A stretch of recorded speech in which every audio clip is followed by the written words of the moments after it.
हम्म।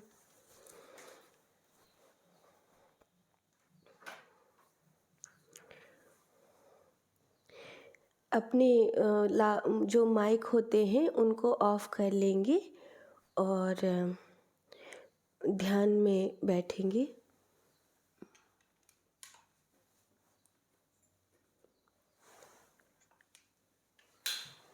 विधि हम जो रोज कर रहे हैं वही करेंगे। लगभग 3 महीनों तक मैं इस विधि को दोहराने का प्रयास करूंगी। मैंने कहा अन्यान अगर विधि करनी है तो आप जो पुस्तक लिखी गई है, हमने कोशिश किया है विज्ञान भैरव तंत्र का। हम उन दिनों जब पिछला वाला कोरोना चल रहा था तब अध्ययन कर रहे थे और उस दौरान हमने उसमें से कुछ विधियों का अपने ऊपर भी प्रयोग किया और कुछ गुरुजी ने उसमें समझाया था। तो वो मिलाकर हमने एक पुस्तक लिखी और उसके मतलब 4 या 5 पार्ट किए हैं। बहुत छोटे छोटे पार्ट हैं क्योंकि हमसे बहुत ज़्यादा लिखा भी नहीं जाता, बेपढ़ा लिखा आदमी हूँ। तो मैंने थोड़ा थोड़ा लिखा है तो छोटा छोटा पार्ट बनाया है। 5 पार्ट बनाया है जिसमें पहले पार्ट में 1 से 9 तक की विधियाँ हैं जो अभी छपने चली गई हैं और बाकी जो है वो टाइपिंग तो हो गई है, धीरे धीरे छपेंगी।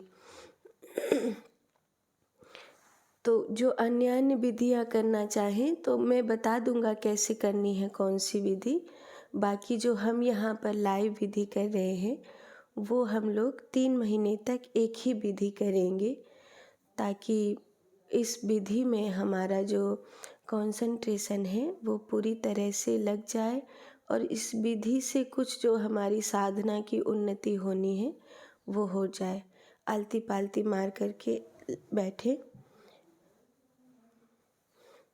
पद्मासन अगर लगा सकते हैं तो पद्मासन अथवा आलती पालती में भी बैठेंगे।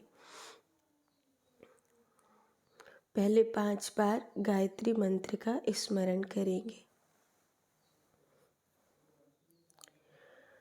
ओम भूर्भुवस्वः तस्य वितुर्वरेण्यं भर्गो देवस्य धीमहि धियो यो नः प्रचोदयात्। ओम भूर्भुवस्वः तस्य वितुर्वरेण्यं भर्गो देवस्य धीमहि धियो यो नः प्रचोदयात्।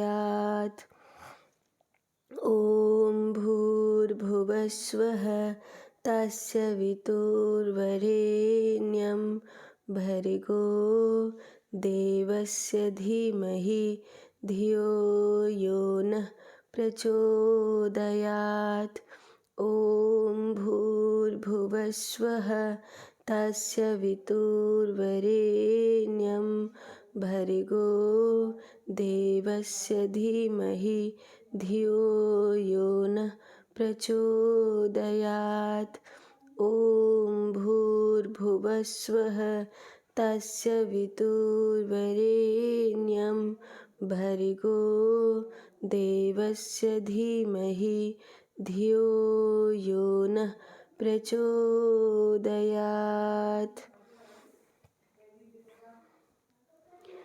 अब हम ध्यान में बैठेंगे। मनुष्य के जीवन में परमात्मा को प्राप्त करने की जल्दबाजी है। जल्दबाजी क्यों है? क्योंकि वो परमात्मा को भी ऐसे ही प्राप्त कर लेना चाहता है जैसे वो धन को, पद को प्राप्त कर लेना चाहता है। अपने भावनात्मक सुखों को, सांसारिक सुखों को जिस प्रकार प्राप्त कर लेना चाहता है उसी प्रकार मनुष्य परमात्मा को भी प्राप्त कर लेना चाहता है। लेकिन ऐसा नहीं होता कि बीज बोया और आज ही उसमें पेड़ लग गया और आज ही उसमें फल लग गए। ऐसा नहीं होता। बहुत सारे बीज तो खराब भी हो जाते हैं, बहुत सारे बीज तो पौधा बनकर रह जाते हैं, पेड़ नहीं बनते। तो जब हम परमात्मा के मार्ग पर चलते हैं तो हमें एक बात सोचना चाहिए, क्योंकि परमात्मा अंतिम है। परमात्मा एक वो अवस्था है जब उसे पाने के बाद कुछ और पाना बाकी नहीं रहता। तो जिन्हें पाने के बाद कुछ और पाना बाकी नहीं रहता, तो फिर वो तुरंत इंस्टेंट कैसे हो सकते हैं? क्योंकि वो संसार की चाह की क्यों में नहीं है। संसार की चाह या तो जहाँ सारी पूरी हो जाएंगी, या सारी चाह जहाँ गिर जाएंगी, वहाँ से परमात्मा का होना आरंभ होगा। परमात्मा संसार की चाह के क्यों में नहीं है, इसीलिए परमात्मा अंतिम है। यही कारण है कि बहुत सारे लोग जब संसार की चाह के क्यों में परमात्मा नहीं आते, तो फिर उन्हें निकाल देते हैं। वो कहते हैं संसार की चाह ही अब हम पूरी करेंगे, भगवान को मरते समय देख लेंगे या अगले जन्म में देख लेंगे, ऐसा वो कहते हैं।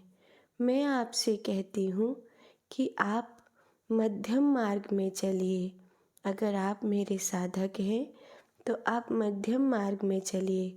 मध्यम मार्ग का अर्थ होता है संसार की चाह के क्यों में परमात्मा को मत रखिए। संसार में कर्तव्यों को पूरा करिए। संसार की जो चाह है उन्हें शरीर तक रहने दीजिए। शरीर से सब चाह करिए, लेकिन मन से नहीं, भावनाओं से नहीं, क्रियाओं से नहीं। शरीर के कर्तव्य हैं, वो सब पूरे होंगे। दुख भी मिलेगा, सुख भी मिलेगा, अच्छा भी मिलेगा, बुरा भी मिलेगा। उसमें आप कोताही मत करिए। आप अच्छे से अच्छा पहनिए, अच्छे से अच्छा खाइए, अच्छी से अच्छी जगह जाइए, खुश रहिए, लड़िए, मुस्कुराइए, हंसिए, बोलिए, सब चीज़ करिए।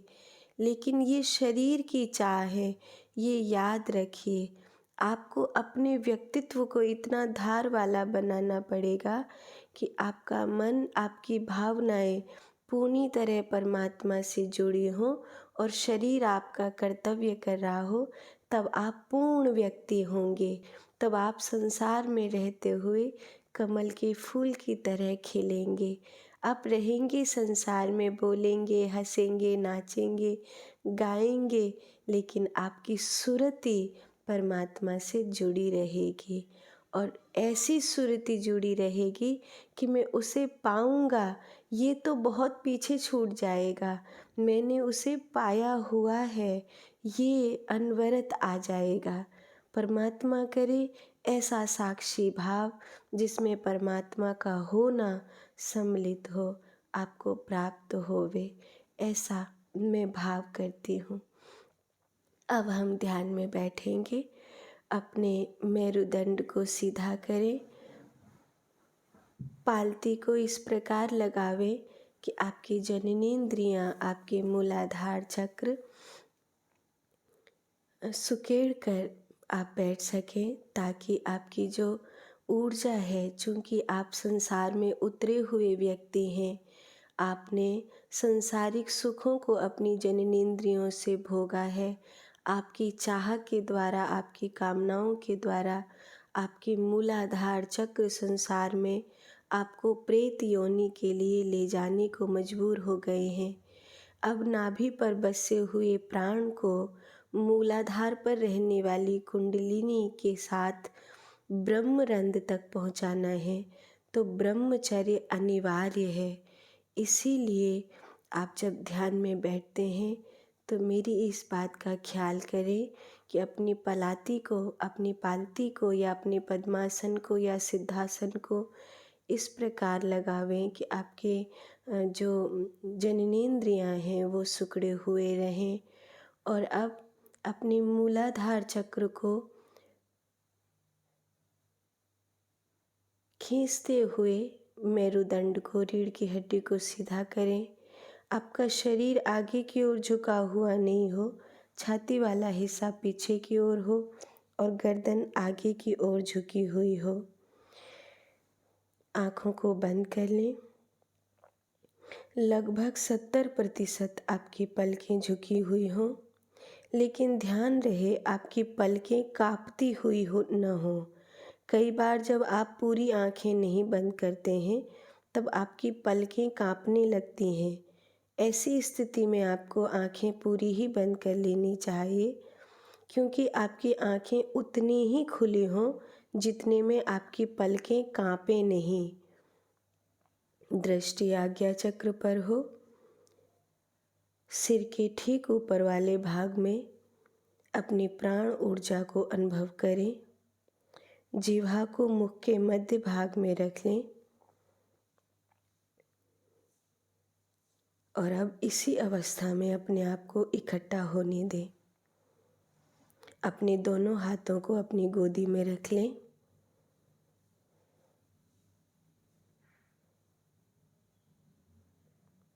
अपने आप को सहज होकर इकट्ठा होने दें। देखो आपके विचारों को, आपकी भावनाओं को, आपकी समस्त क्रियाओं को, आपके शरीर की ऊर्जाओं को, आपके मन को, आपकी इंद्रियों को, आपकी तन्मात्राओं को। देखो आपके बंधनों को, देखो आपकी मुक्ति को। अपने आप को देखो। मैं कौन हूँ आप नहीं जानते। आप अपने आप से पूछ सकते हैं, मैं कौन हूँ। जब आप आपको जानेंगे तब आपकी ध्यान की यात्रा आरंभ होगी। मानने से नहीं होगा, जानने से होगा।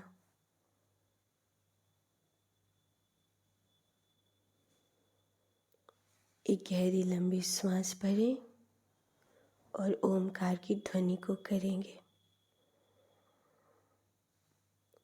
ओ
शांत हो जाएं।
ध्यान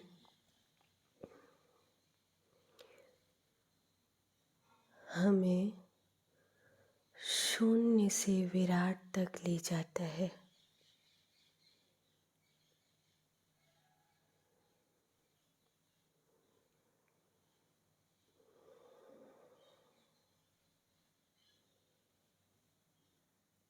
ध्यान हमें मृत्यु से नए जन्म तक ले जाता है। ध्यानी व्यक्ति अपने कर्तव्यों को, अपने जीवन की उलझनों को स्वयं से ऊपर खड़ा होकर देख सकता है। जैसे किसी नाटक में आप उस नाटक के खेल को, उस नाटक के पात्रों की चालाकियों को दूरदर्शक बने हुए स्पष्ट रूप से देख लेते हैं, ऐसे ही अपनी जिंदगी के नाटक को दूर खड़े होकर, उससे ऊपर खड़े होकर आप देख सकते हो।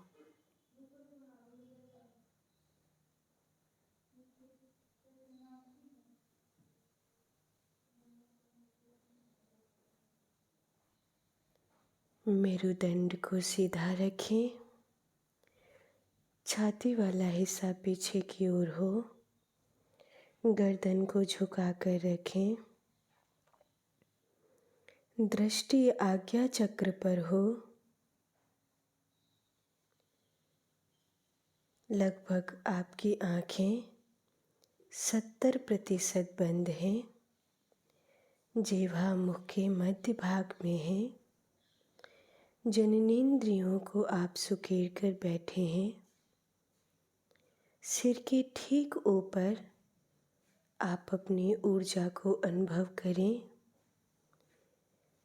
अपने चारों ओर फैले हुए ओरे को दैदीप्यमान होते हुए महसूस कर सकते हैं।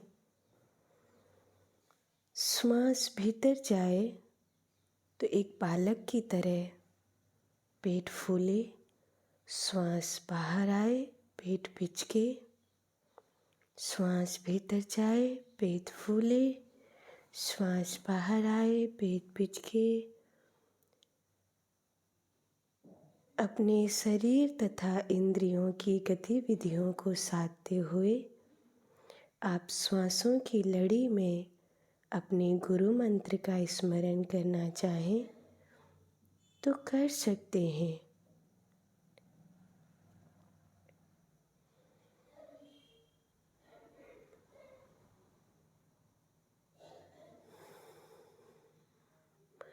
सांसों के साथ बेईमानी ना होने दें। आपका शरीर आपके साथ चालाकी न कर बैठे। श्वास भीतर जाए तो आपका पेट फूले, श्वास बाहर आए तो पेट पिचके। चेष्टापूर्वक श्वास को नाभि तक पहुँचाएं। छाती तक होकर श्वास लौट कर न आवे, ऐसा ध्यान रखें।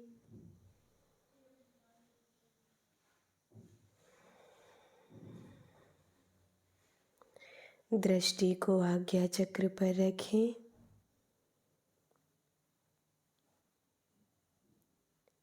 दृष्टि के आज्ञा चक्र पर पहुँचते ही प्राण ऊर्जा सर के ठीक ऊपर पहुँचने लगती है, जिससे ब्रह्म तत्व जागने की संभावनाएं पैदा हो जाती हैं। 24 घंटे में एक बार गिरने वाली अमृत की बूंद इसी ध्यान के दौरान गिरेगी, ये संभावना बढ़ जाती है। अथवा तो निद्रा के अनंत गहरे क्षणों में या दिन के किसी भी क्षण में जब वो अमृत की बूंद गिरेगी, तब हमारी मानसिक बेहोशी होने के कारण उस अमृत की बूंद को कुंडलिनी पी जाएगी और हमारे जन्म मरण का चक्र कभी नहीं टूटेगा। ऐसा ही युगों युगों से होता आया है और ऐसा ही हर रोज हो रहा है। ध्यान के दौरान जब अपनी जिह्वा को मुख के मध्य भाग में आप रखते हो, अपनी दृष्टि को आज्ञा चक्र पर पहुंचाने में समर्थ हो जाते हो, तो आपकी प्राण ऊर्जा सहज ही श्वासों के नाभि तक पहुंचने के कारण ब्रह्मरंध्र में स्थापित हो जाती है। और अगर 40 सेकंड भी ऐसा हुआ तो अमृत की बूंद इसी ध्यान के क्षण में गिरेगी, जिसे कुंडलिनी नहीं आप प्राप्त करोगे।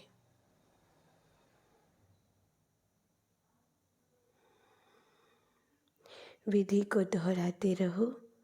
पिछले 8 दिनों से मैं ये विधि आपको प्रतिदिन बता रही हूँ। विधि को दोहराते रहो। जो बात आपको समझ में न आए, ध्यान के पश्चात जब आप प्रश्न पूछते हो, उसमें आप हमसे पूछ लेना। बहुत आसान है, पर अगर ध्यान नहीं दोगे, आपका मन चालाकी करेगा तो बहुत कठिन है।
ध्यान के दौरान आपको विचार घेर लेंगे,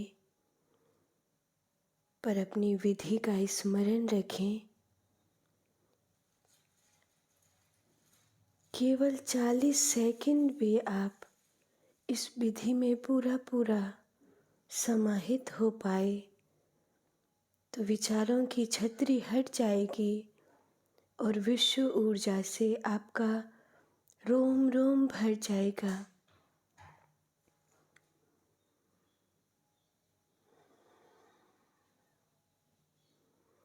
पिछले 7 दिनों से मैं रोज आपको ये विधि बता रही हूँ।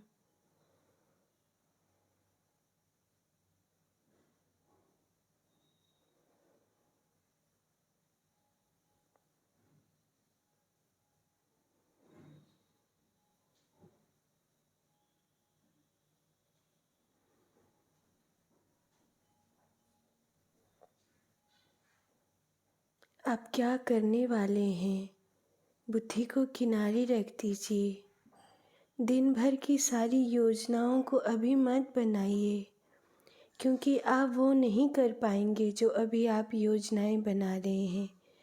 आप वही करेंगे दिन भर में जो आपके सामने आएगा। इसीलिए अभी दिन भर की योजनाएं बनाने से कोई सार नहीं है। अपनी बुद्धि को समझा दीजिए कि वो नहीं होता जो योजनाएं बनाई जाती हैं, वही होता है जो समय पर सामने आता है।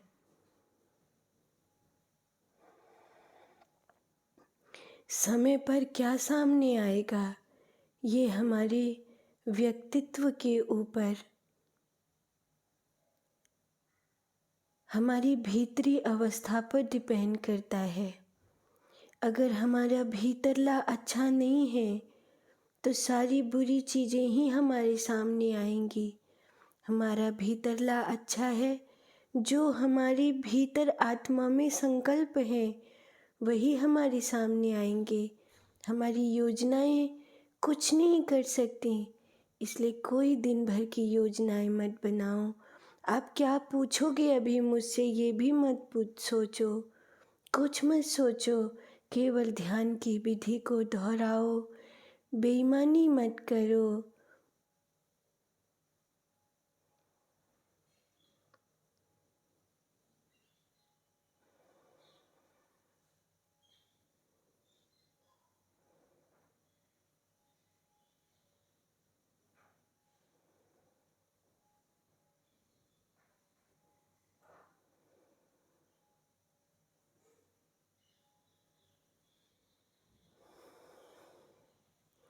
श्वास आपकी नाभि तक पहुंचनी चाहिए और वो श्वास शांत होनी चाहिए। उखड़ी हुई श्वास नहीं हो, शांत सांस हो और नाभि तक पहुँचे।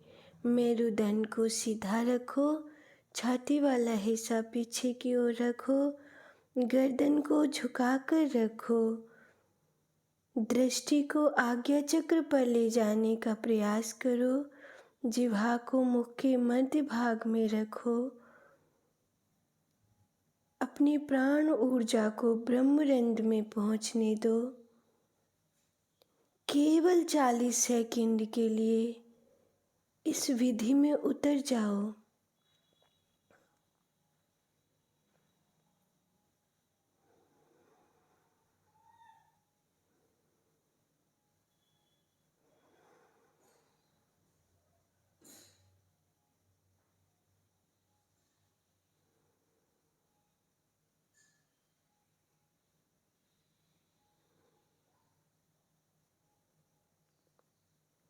चालीस सेकंड में भी आप अपने आप से कुछ कुछ बोलने लगते हो। आप कितने गुलाम हो अपने मन के।